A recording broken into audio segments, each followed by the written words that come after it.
What is up, everybody? Welcome to DFS by the Numbers. This is my betting breakdown video for UFC Vegas 79. We got Rafael Fiziev going against Mateusz Gamrot. I need all the wins, yeah. All that and all that is. You better move, you might get knocked out. Knocked out. You better move, you might get knocked out. Knocked out. You better move, you might get knocked out. And we are back for another betting breakdown video. This week we are breaking down an 11-fight card in UFC Vegas 79. It is a card that is going to end a 17-week stretch of UFC events, 17 weeks in a row. And it's been a great 17 weeks. It's been a great year thus far. We're 3 quarters in. I'm plus 60 units on the year with a 19% ROI, coming off of my second best night of the year last week with Noche UFC, going plus 9.28 units. And I don't really want to give that much back, betting on like Tamara's Vidal or Jake Collier. So it's kind of a light week for me. It's kind of a sketchy week. There are some spots that do stick out and that I do like, but I'm not going to go out there and really force anything. But, as always, going to break down all these fights from a betting perspective and a betting perspective only. If you do want a further, more in-depth breakdown on why I'm betting what, on why I'm picking who, I did post a full card breakdown and prediction video earlier in the week, and then I also went live on Friday, and I'll be going live again once more Saturday fight day, 1 hour prior to the prelims for best bet. So be sure to check that out. And yeah, I say we get into these fights, and when I'm talking about sketchy fights, these first 3 fights are as sketchy as they get. Tamara's Vidal taking on Montserrat Rendon. We have Tamara's Vidal is currently sitting around minus 260, and Montserrat Rendon is sitting at plus 220. For the love of God, don't parlay up Tamara's Vidal. Should she win this fight? I think, but we just don't know much about Montserrat Rendon. I'm not really sure what she's doing here. She's 34 years old. She's fought nobody. She doesn't look horrible. I mean, I actually think her striking looks decent, but, it's going to be Vidal who's fought the much better fighters. Vidal is going to be the more powerful striker.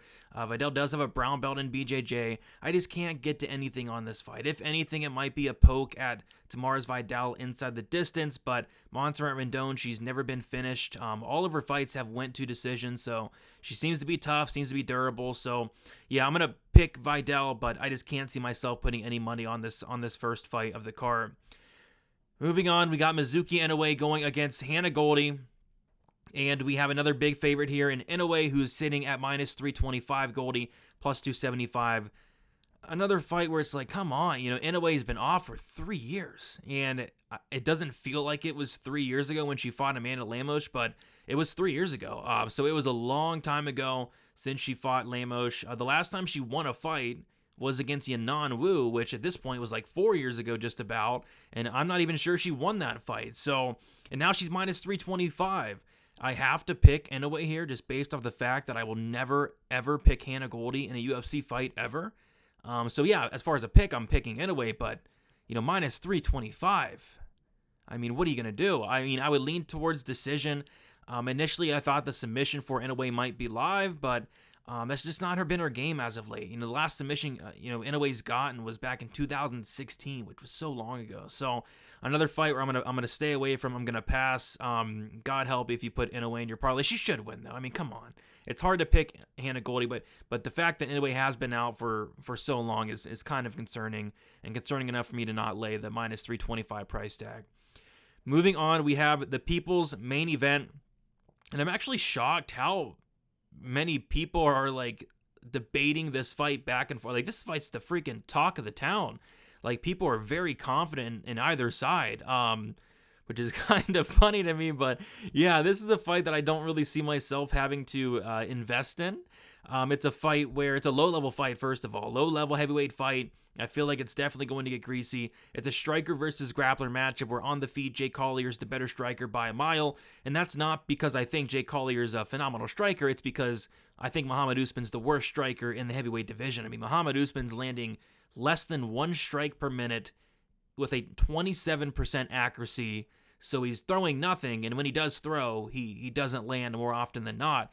But the reason I can't get to Collier here as a bet, I'm gonna pick him to win, but with very little confidence, because there's some unknowns here. What does Collier look like in the heavyweight division off of his back. What happens if Muhammad Usman takes him down? And quite frankly, I don't want to find out with having money on it. So I know everybody's betting on this fight, like literally everybody. I've seen people say Muhammad Usman's a lock. I see a lot of people on Collier as well, which is terrifying. But I will wish you all the best of luck. Y'all do what you want to do. Nobody's forcing me to bet this fight, and I'm going to gladly pass. But I do have a lot of bets on this card. I think I have 7, 8.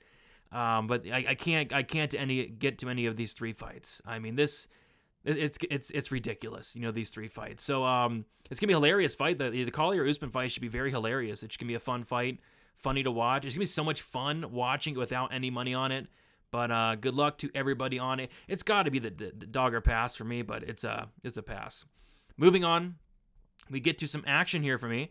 I have a couple bets on this fight, the Jacob Malcoon Cody Brundage fight. So I actually like violence in this fight. This is a Cody Brundage fight, and Cody Brundage fights usually have violence.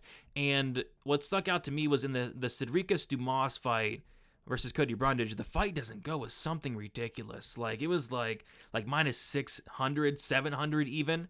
And now we're getting the fight doesn't go at about a pick 'em. And I get it. Cedricus Dumas, it is what it is. He's not that great, but he is somewhat dangerous.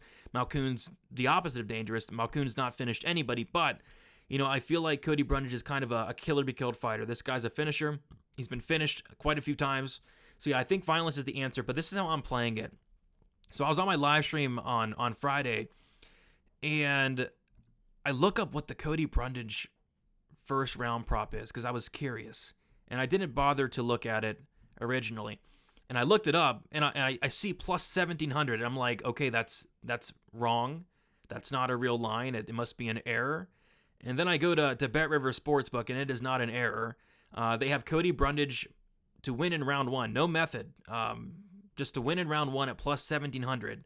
And it's weird, like other books, like I think BetOnline, Bovada, Betway, they have it around like plus 450, plus 500. So if you have BetRivers Sportsbook, even FanDuel has plus 1,600. I mean, I think that's Cody Brundage's money line, basically. I mean, Cody Brundage is not winning this fight outside of the first 5 minutes.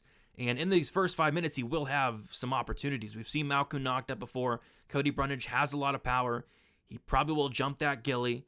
So yeah, first 5 minutes are bust for Cody Brundage. If you like Brundage, you got to play that first round prop. I did put a quarter unit on it myself at plus 1,700. And then what I also did was I sprinkled the Malcoon round 2 and round 3. I have a half a unit on Malcoon to win in round 2 at plus 500. And then I have a quarter unit on Malcoon to win in round 3 at plus 1,000. I think these Malcoon late props are going to be very live. I think Brundage is going to go after it early. And if he's not able to get after it early or get it done early, I see Malcoon taking over and getting a finish late. So I like violence there. That's kind of how I'm playing it. Brundage, I think, is going to be super live in the first round. I really do. He has power. And but after the first round, I think he's kind of screwed. So give me Malcoon to get this done in the late rounds, and that's how I'm playing this fight here. Moving on, we got Andre Fiallo going against Tim Means. I have a 1-unit bet on the under 2.5 rounds, minus 175 on DraftKings Sportsbook, which is by far the best price out there. There's minus 200s, minus 225s even. But, DraftKings is hanging a minus 175, which I think is very generous for these two. These are two fighters who are very dangerous, but most importantly, these are two fighters who just really lack durability. Tim Means, 40 years old at this point, just about. He's getting hurt in a lot of fights. He's getting wobbled. He's getting club and subbed in a lot of fights lately. The durability's not it's not where it is where it once was, right? And then Andre Fiallo's probably one of the least durable guys in the division. So, yeah, I think somebody gets served here. I think it happens even before the third round starts, but the under 2.5 at minus 175 seems like a very, very generous line there. So 1 unit on it for me. Why didn't I go bigger on it? Well, I'm trying to keep it light. This card kind of sketches me out. So 1 unit on that, minus 175 for the under. And I don't know. I wouldn't be laying minus 150, minus 1 anything on Andre Fiallo. I think this guy is not great at a lot of things. I think he has poor cardio. I think he has poor volume. I think he has poor wrestling, poor grappling, poor everything, really, outside of power. But I think power in youth probably wins him this fight. But a lot of people are on Tim Means this week. I can't get there. I don't want to bet a 40-year-old Tim Means with no durability, but I see why people are taking the dog shot here. You can't lay chalk on Fiallo, but give me somebody to get finished here before 2.5 rounds, and I'll be happy. Moving on to the next fight, we got Dan Argetta going against Miles Johns. Dan Argetta weighed in today with like a couple minutes to spare. He didn't look great. He looked sucked out, but that doesn't really change my view on the fight. I think this is probably the toughest fight on the card to call it, in my opinion at least. I know people are very high on Dan Argetta. Looks like Dan Argetta has definitely built some hype after the Ronnie Lawrence no contest. People really seem to like this guy. But I think it's a close fight. You know, stylistically, Miles Johns, wrestling background. Both guys have wrestling backgrounds, but Miles Johns is going to be the better striker here. He has elite takedown defense. The problem with Miles Johns and why I can't get to a bet is the cardio. Miles Johns has poor cardio. Dan Argetta does not. Miles Johns has poor durability. Daniel Argetta does not. So there are some reasons to like both sides here. It's a dog or pass situation for me, but the cardio of Miles Johns is enough for me to stay away here. I think it's going to be a very close fight, though. That could really go either way. It's going to come up to the crooked, corrupt, blind judges that completely suck. But yeah, I think a lot of these fights actually are going to come down to the judges' hand, which is very terrifying. But you know, it is what it is. Moving on, we got Charles Jourdain going against Ricardo Ramos. I have a bet here. So I like the scorecards no action on Charles Jourdain, a.k.a. the finish only, a.k.a. the decision no bet on FanDuel Sportsbook. That's where I got it. 1 unit for minus 136. And it comes down to this. One of these guys, they're both dangerous. Jourdain, I'd say, is a little bit more dangerous, especially on the feet. But one of these guys is durable, and that is Charles Jourdain. This guy's next level durable. 21 fights, only been finished once, 3rd round, Julian Erosa sub, never been knocked out. And then one of these guys is the opposite of durable. Ricardo Ramos, we've seen him hurt a lot. We've seen him knocked out before. He's been finished in 3 of his 4 losses. So I think this fight could actually go the distance, but you know, I think that Charles Jourdain is going to be live here for a finish, more specifically a late finish. You know, Ricardo Ramos does slow a bit as the fight goes on, whereas Charles Jourdain is the complete opposite. Charles Jourdain gets better and better as the fight goes on. Round 3, Charles Jourdain is a mythical creature out there. You know, what he did to Andre Ewell, didn't get the finish, but he destroyed Andre Ewell in that 3rd round. He destroyed that other dude in the 3rd round, and actually went out there and got the 3rd round finish. I forget his name, but yeah, Charles Jourdain is an absolute beast in the 3rd round, and I think he can go out there and beat Ricardo Ramos here, and potentially in the 3rd round. Maybe it goes to decision, but I like that scorecards no action there. And by the way, it was Marcelo Rojo who got out there in that 3rd round. And even like the Joshua Culibao fight, he had a lot of success in that 3rd round as well. So yeah, this guy's a 3rd round monster. I think it probably comes in the 3rd round, but yeah, give me a scorecards no action, Charles Jourdain. I think it's much more likely that Jourdain finishes than Ricardo Ramos does. Moving on, we got Bryan Battle going against AJ Fletcher. Yeah, a lot of people like the fight goes and the overs here. I don't really. You know, both these guys are durable, though. Out of their, what have they got? 4 losses, only 1 has come inside the distance. But, you know, both these guys are very dangerous. AJ Fletcher is very dangerous early on. The problem with AJ Fletcher is he slows down tremendously as the fight goes on. Like, he slows down a lot. He's going to be at a 10-inch reach disadvantage here. He's going to be at a massive cardio disadvantage here. Like, AJ Fletcher looked horrible in the 3rd round against Matthew Semmelsberger. Horrible in the 3rd round against Angelusa. And you don't want to slow down against a guy like Bryan Battle, who's dangerous everywhere. On the feet, Bryan Battle clearly has a ton of power. And then Bryan Battle also has a very sneaky submission game as well. You know, he has multiple submissions. He submitted Andre Petroski in the Tough House. He submitted, you know, what's-his-face in the Gilbert Urbina in the Ultimate Fighter finale. So, yeah, multiple finishes for Bryan Battle, whether it's knockout, whether it's by sub. So I did take a half-unit shot on Bryan Battle to finish this fight inside the distance. I considered, like, the round props, but he's been finishing guys in round 1, and he's dangerous in every single round. So it's hard to really, you know, cut it down to a round with Bryan Battle. I do lean towards the later rounds, but it could be round 1. It could be round 2. It could be round 3. I'm not sure which round it is, but I don't mind Bryan Battle inside the distance, because if this does go to decision, to be honest, I feel like AJ Fletcher is like super live, because AJ Fletcher can potentially win minutes here with the takedowns, just win minutes in general. But you know, I think as this fight goes on, AJ Fletcher's going to slow, and I think Bryan Battle is going to get him out of there. So Bryan Battle inside the distance, half a unit, plus 160. Moving on, we got Marina Rodriguez going against Michelle Waterson Gomez, the rematch that absolutely nobody asked for, and I don't know. I don't know what's really going on here, but yeah, it's got to be Rodriguez. The problem is she's minus 305, and the other problem is her decision props minus 180. Like, you don't typically see decision props at minus 180. Like, that's ridiculous. I think that's the most likely outcome, though, but I can't lay minus 180 on a decision prop. No way. Rodriguez should win this fight. She should win it by decision. Potential parlay piece, to be honest. Like, I don't like Waterson Gomez's chances in this fight. We see how it played out the first time. Not much has changed. If anything has changed, Rodriguez probably got better with their takedown defense. So, yeah, should be Rodriguez here. A fight that makes no sense and a fight that I could really care less about. But we got the co-main event. Bryce Mitchell taking on Dan Ige. I like another finish only here. This finish only, I really like. 1 unit on Dan Ige, finish only, a.k.a. scorecards equals no action, a.k.a. decision no bet. Minus 125 there for 1 unit on DraftKings Sportsbook there. And I think they have it on FanDuel as well, but I'm not sure the price. But yeah, I like the finish only here. And it comes down to this. Dan Ige is one of the most durable guys in the division. He's fought the who's who. He's fought dangerous guys like Josh Emmett, the Korean Zombie. He fought Calvin Kattar for 5 rounds. Movsar Evloev. Dan Ige's been in there with some legit guys and has went to decision in all of his losses. Very impressive. Next level durable, black belt in BJJ.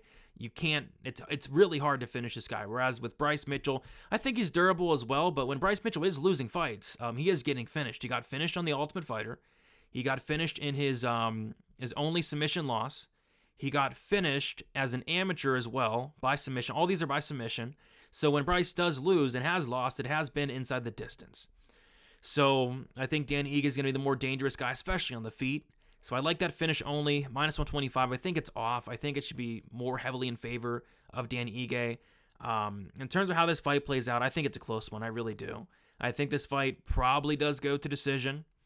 I think it's all going to come down to the judges, which are corrupt and blind or blind, and potentially drunk. I mean, maybe they're drinking on the. I mean, they just have been horrible lately. But it's going to come down to the judges, which is terrifying as well. But like I said, it's a striker versus grappler matchup. Bryce Mitchell is going to be getting the control. Dan Ige is going to be getting the damage. It's going to come down to what the judges kind of score there. It should be based off of damage, but you never know what they're looking at nowadays. So it's a dog or pass. I would caution anybody laying minus 200 on Mitchell. I mean, I thought at about a pick'em, Mitchell was a solid bet. I was even looking at Mitchell minus 115. That was like 3 weeks ago, though. But yeah, this Mitchell line's kind of getting out of hand. I think it's a little bit disrespectful to Dan Ige. I mean, I get it. On paper, it should be a matchup where Bryce Mitchell should have some success. It's a matchup that Dan Ige has struggled with in the past. But this line is getting a little bit too wide for my liking. But I'm on that finish only for Dan Ige. I think if there's a finish in this fight, it's more likely on the Dan Ige side. And if Ige's able to keep this standing, a knockout can very much be in play for Ige. And then finally, we got the main event, Rafael Fiziev going against Mateusz Gamrot. We got Fiziev minus 155, Gamrot plus 135.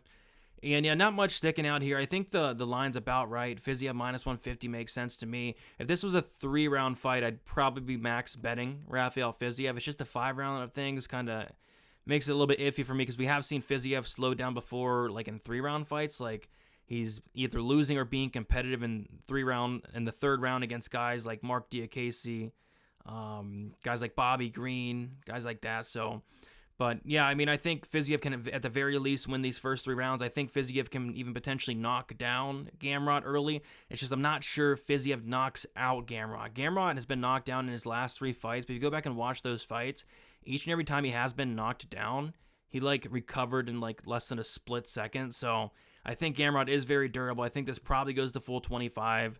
And I think the line's about right. Again, it's going to go to the judges, which is terrifying. Maybe they'll throw a random 10-8 in there for either fighter, but I'm going to take Fiziev to get it done. No bet for me.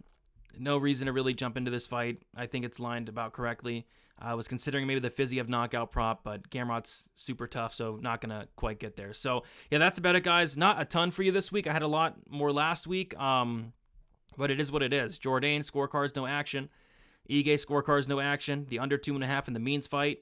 Brundage, round 1, sprinkle. Malcoon, round 2 and round 3, sprinkles. And battle inside the distance are the spots I'm going for. Only 4.5 units on the line. Had a very good week last week, plus 9.28 units. Don't want to give it back. Making bad choices like betting on Tamara's Vidal or God forbid, Jake Collier. So, best of luck to all of you guys. Enjoy the card. It's a good card. I like the card. I think it's going to be a fun card. And yeah, looking forward to ending the year strong. It's been a great year thus far. I can't be any happier, to be honest. And then we have some really good cards to end the year. UFC 295 is looking incredible. 296 is looking incredible. So really looking forward to seeing how this year plays out. Best of luck, guys. Like on your way out. Subscribe on your way out. Check out the Best Bet Show, 3 o'clock Eastern Time, where we're going to go through some best bets. Me and Gordo are going to be on the show on Saturday. So best of luck, guys, and see you later.